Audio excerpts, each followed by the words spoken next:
tozolobela état de droit ou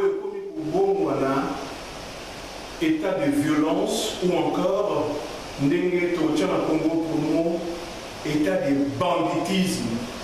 Nous condamnons cela fermement.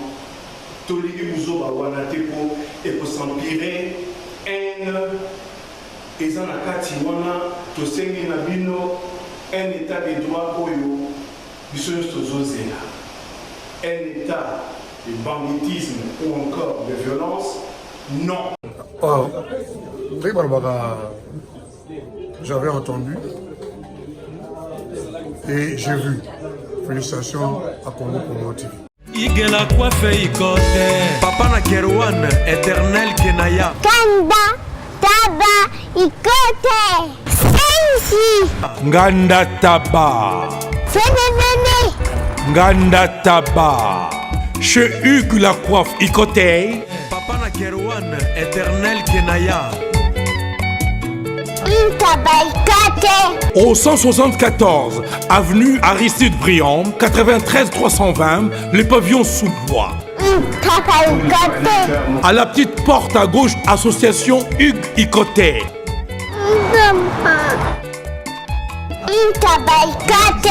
01 41 55 0000. Ntaba Ikoté. Descartes Construction et yeah! Fini l'inquiétude pour la réalisation de vos constructions de rêves en RDC au prix imbattable. Grâce à votre entreprise installée en RDC uniquement pour vous, spécialisée en construction, réfection, bâtiments, immeubles, vente de terrains, travaux publics avec les ingénieurs architectes qualifiés au prix incroyable. L'escarpe Construction est aussi spécialisée en luminosité des bâtiments et éclairage public. Installation des systèmes d'alerte, intrusion pour des maisons et véhicules et tout d'autres services.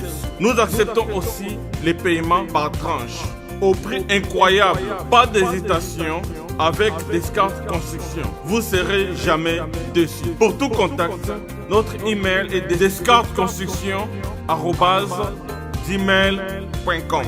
Notre numéro de contact plus 447 93 92 82 813 et appelez-nous pour Kinshasa plus 243 89 91 56 86 2.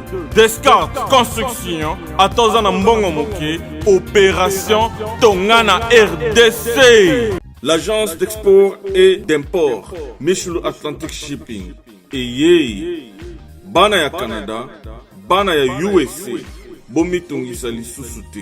Pour tous vos achats et ventes de voitures, pièces de rechange et les accessoires possibles. Na koti na ba koli na bino na Kinshasa, bomi tongisa penza te. Please, bakoya koza koli tina ndako. Pour tout contact, benga Michel Lukadi. Plus 1 508 371 60 43 USA na Canada. Pour la Kinshasa, benga na plus 243 89 551 30 38. Michulu Atlantic Shipping. Yaboye, Bazuapi. Raph Ngindou, félicitations pour la promotion, c'est la rapport à l'artiste. Que Dieu te bénisse. À qu'on n'ait pas demandé, il n'y a rien en face. Suivez Congo Promo TV avec le PDG Raph Ngindou. Nanenga Mabete, Congo Promo Raph Ngindou. Boga, en tout cas, félicitations, merci Sito et Oumela. Raph Ngindou, le présentateur de la force créative Congo Promo. Congo Boroto, c'est la force militaire de Congo Promo. Et faites comme moi, allez voir Congo Promo, tv5.com. Donc au nom de Jésus-Christ, nous bénissons le Congo Promo. Avec Raph Ngindou, Congo Promo ne tombera jamais. Piccolo Congo Promo ndé. Ouais, Balobi Raph Ngindou. Congo Promo toujours, grande puissance. Come on. Congo Promo qui torcos net in a film. Congo Promo babundana nango. Raph Ngindou. Congo Promo. What a plus, what a boss. Mbote, peuple congolais, Wabino Ndeko Claude Meka, depuis les États-Unis, Bobo Messeno, Naye Awa, Tosolola, Likambo Moko ya Pasi, Père Mawa, oyo esepeli ici biso ba combattant ya États-Unis te. Bato beye baye bakate ndenge tobunda en États-Unis lokwa tozala na problème ya distance. Ba oyo ba utaneti na Cameroun, foboke yokutana na Zambie par exemple, ba distance il y a 6 heures, il y a 8 heures, il y a 4 heures, il y a ba distance c'est belé mais sous ba kumbaka 3 jours na nzela po toya kokutana na capitale fédérale qui est Washington DC. Before ya baye to bunana bango awa bana basi bana mibali ebele baki ba combattante bazaki ba supporteur hein to cha féminin na masculin ko dominé bazaki plus ba supporteur mingi ya ngayoyo naki na misu na ba Europe na ba Londres pe ye komba amona ne onka ba buzoba metanga ka moi ah Claude tu es bien ton mouvement tu es bien moi mayele ezandeni ici quand na banda ko sala ba vidéo ne bandeli ngamoko monologue nde na sala boye je n'ai jamais eu de problème bato pe ya conseiller anga continuer bongo ozo contrôler oyo koloba et tant na comment ko sala na batu muto ya poser question moko de mauvais augure et komiko ke na makamna ba situation moko équivoque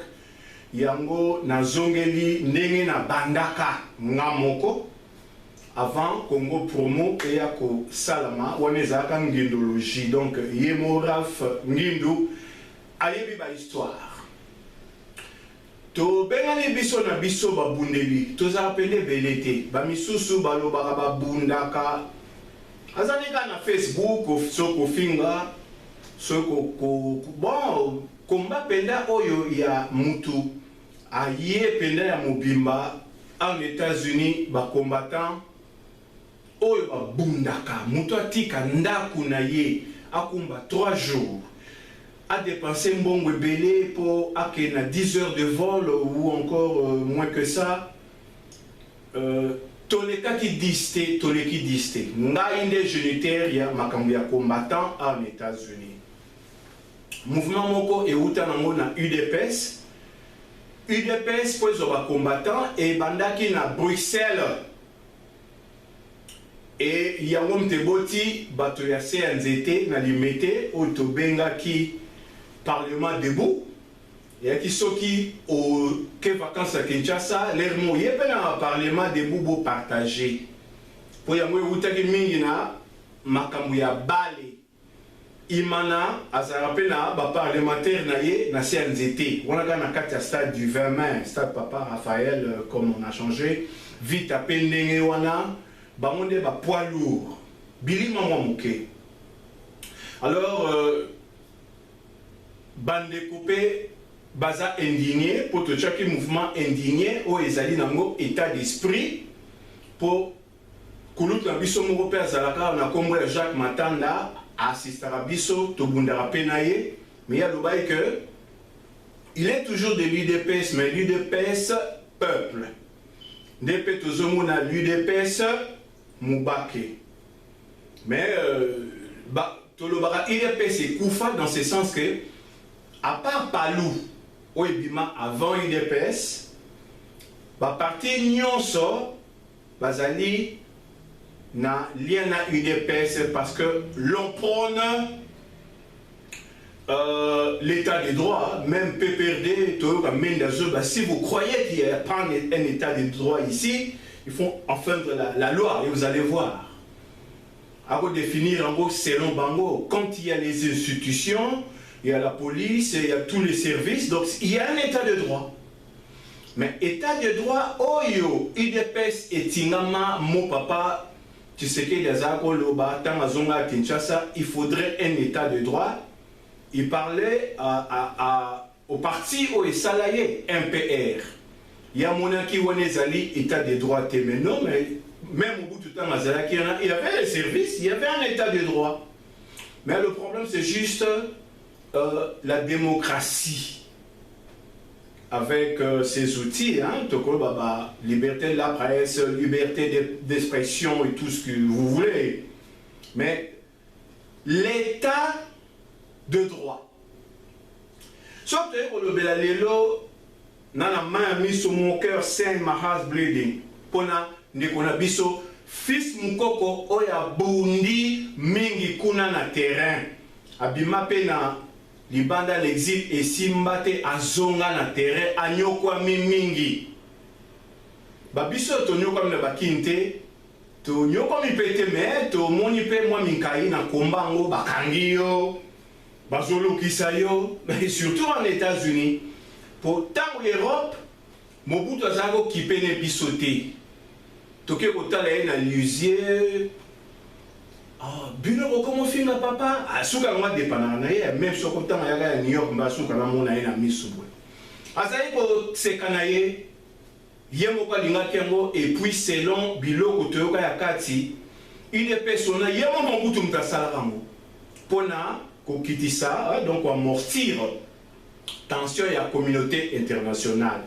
Il y a un UDPS deux camarades bayokanité quand n'importe ces alaka zaiko et panzani et que ça là pour pas citer tout ça tout le musique UDPS est le état des droits mais moi je pense que UDPS c'est comme un pouvoir et voilà ça qui est le état des droits état des droits les gens ont discours parce que maintenant on constate quoi? Qu'est-ce que l'on constate? L'état de violence. Muto ya bino, ndeko ya bino, mwano ya bino, famille ya bino, muto ya supposé zanaka na bino, bolencheye lokola moyibi. Est-ce que politique ezara ya kobetana? Soki batarif CC basalaki yango, nanga bondima mukeke biso na bango tozala na animosité. Mi parlait déjà bimi eza libanda na misu na nga nazomona ngo. Et troisième pe koli ka ningo lobaki troisième colis déjà. Ngane libanga ti. Ona yawa te. Na yesi zibe service. Na zwakata 37 colis awa na zibe service na mbala moko. 37. Oh, ngaku na banga ki na yesi mwana tiaka 3. Ah bon? Yiba yango na kiserie na bango ya musala. Basa pela Brazzaville. Mwana lobaki nanga pe na Angola bazali. Bazali na Angola, bazali na Brazzaville. C'est que to benga bango monde entier. Uko kanseri ukola mundele. Na moni yango. Acha mundele te. Azakia. Yo mutuza na France. Précisément izala na Paris. Izala na Rennes. Izala na Lyon. Izala sikanini. Soko uza na Pauline yo.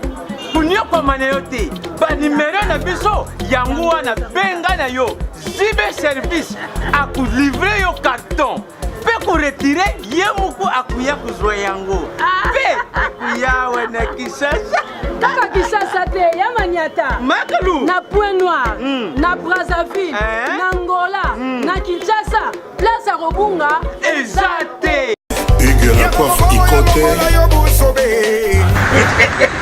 Et enfin, je suis arrivé. Salon Hugues la coiffe Ikote. Non seulement c'est un salon de coiffure, mais aussi une machine de transformation des hommes et femmes. Regardez-moi comment je suis. Vilain. Mais attendez, 2 minutes. Bogart. Vous allez voir.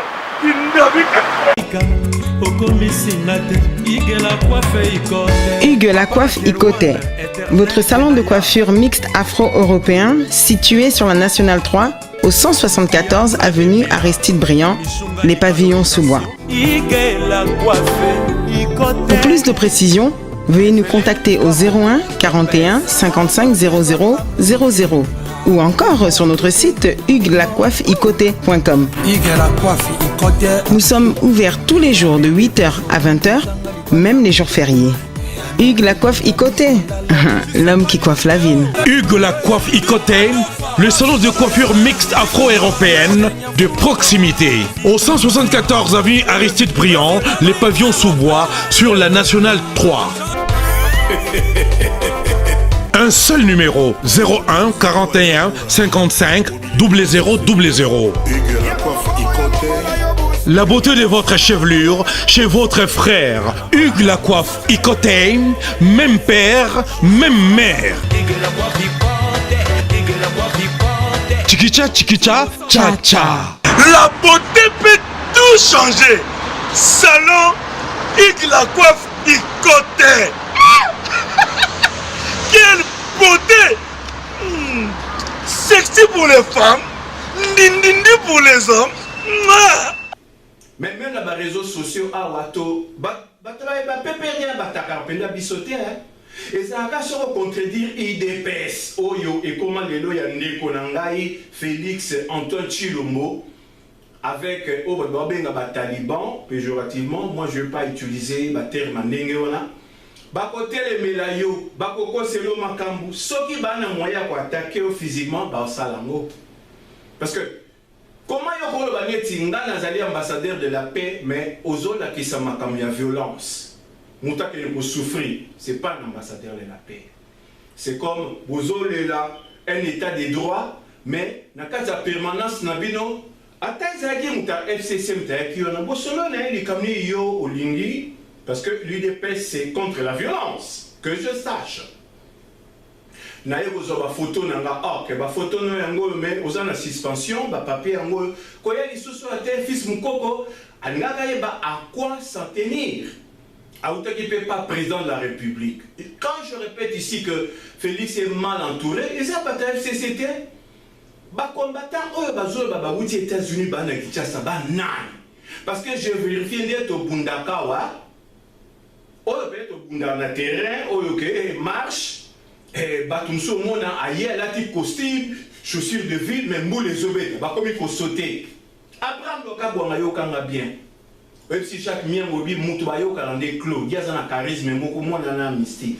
Bon, ça y est, mégaphone à l'oba, na gangi, na bibiso tolati ba tenue militaire, na ba boot, na ba vote. Pour tout y qui météo. Mais bien sûr, vous avez ambassadeur, on a marche. Vous avez député, on a marche. Nous déjà hier. Tant aux autres action pour quand on va parler, au moins la caméra et aux autres interview. N'a pas tout balai dans costume cravate. La plupart ce sont les batailles d'épaisse. Au lieu la marche dans costume cravate pour montrer pour dire quoi? Yo nous a bilamba pour les cabales.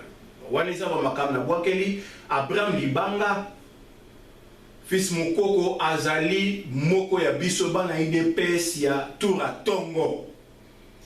Ba vrai combattant au nettoyer les États-Unis, nous condamnons cette agression d'une manière ferme. Et toujours ça mise en garde na Jean-Pierre, ce qui Jean-Marc Kabound.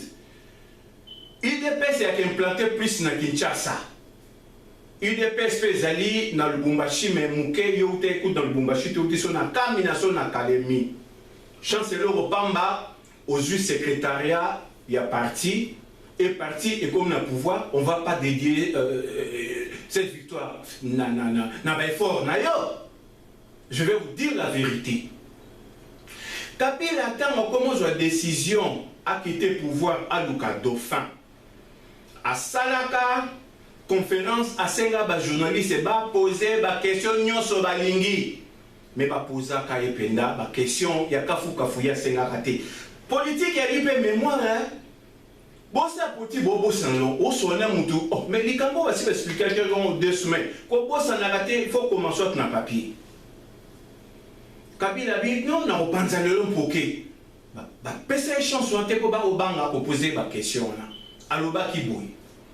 Vous voulez que l'on dépense des milliards pour des élections qui, à la fin, vous entaché, vous limité, ou vous voulez le développement.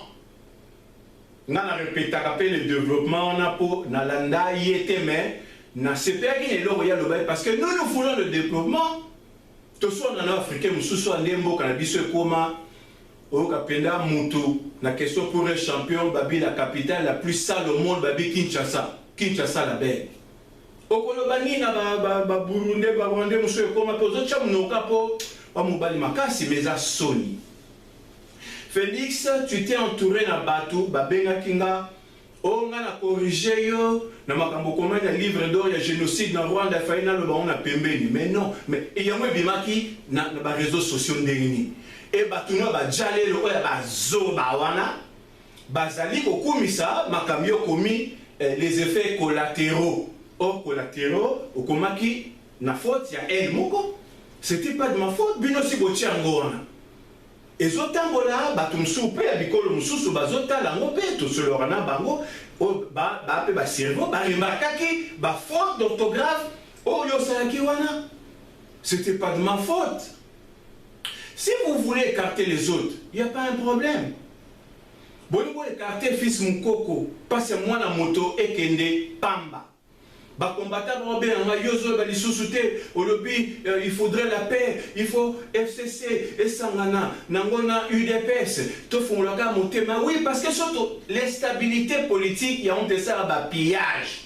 Il y a un Sénégal à Martin Fayoulou, il est grand temps à ça la opposition soit républicaine que des citations n'a pas violence ou ce que ça démocrate au linga yangote. Mais ce qui est mon peuple à sentir que droit naïe les alliés pena représenté à lobby à ça l'article 64 n'a repéré ça a été pour ngana musika tant dans ça on ngana ozala ngana ozala kuna Kinshasa ou encore moins dans le Lubumbashi donc na kolinga mutaki etangisa makila te po baba kufi ebele tozo boyande makila tanga mais tant bo petit fils Mukoko botangisi makila na ye siko bo penser que ba congolais nyonso ba revendre ka popino au pouvoir papa on les personne ba il est PCC côté na on est FCC bandaka Jean-Marc Kabundu on a agent ba FCC so bo billet am FCC y a pas ndimi na ye.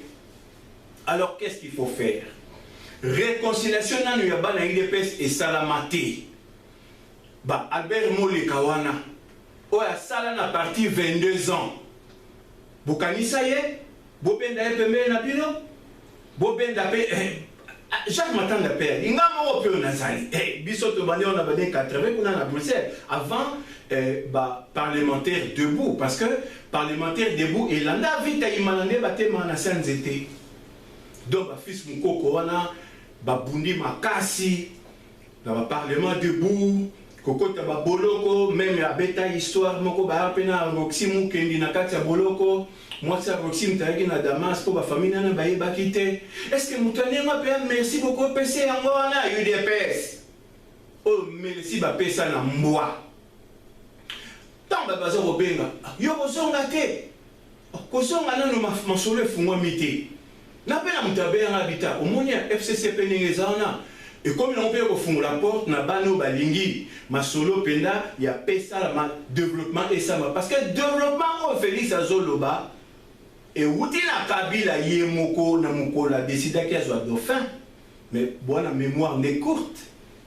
Bah ça ici l'élection bâclée, certes, c'était le plan bazo dans le groupe que ça là ceux qui né depuis raté côté monsieur mais bazo pour le déjà les députés à passer on a une élection Kabila l'avait annoncé jour on a bon poser la question na panza poké boko kate bo bangae à ce qui abi bolingi élection ko coûter son bon rebelle bo souka non pe kaka ba kondi maté ba o ba perdre ou to le moyen to développer nemboka. Quand Félix parle de développement, et ça idée où tu t'en soupes na yété.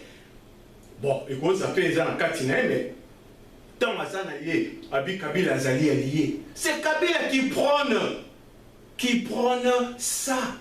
C'est lui qui prône le développement. Et moi, si je prends le développement, et bon, mon nom c'est que je dis, ça n'engage que moi.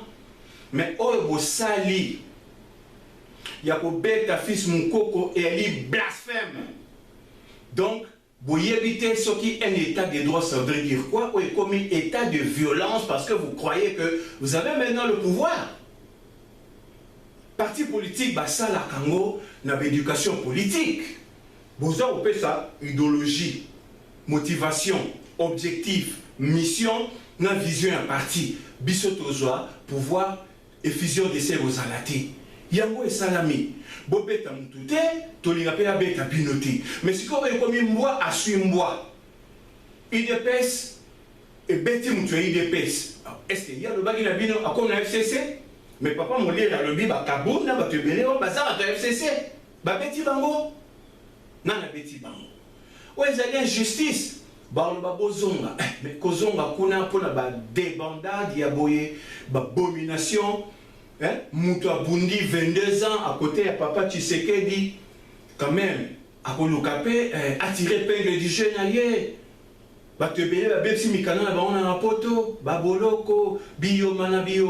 Vous pensez à eux? La clique n'a bino baferiste kuna.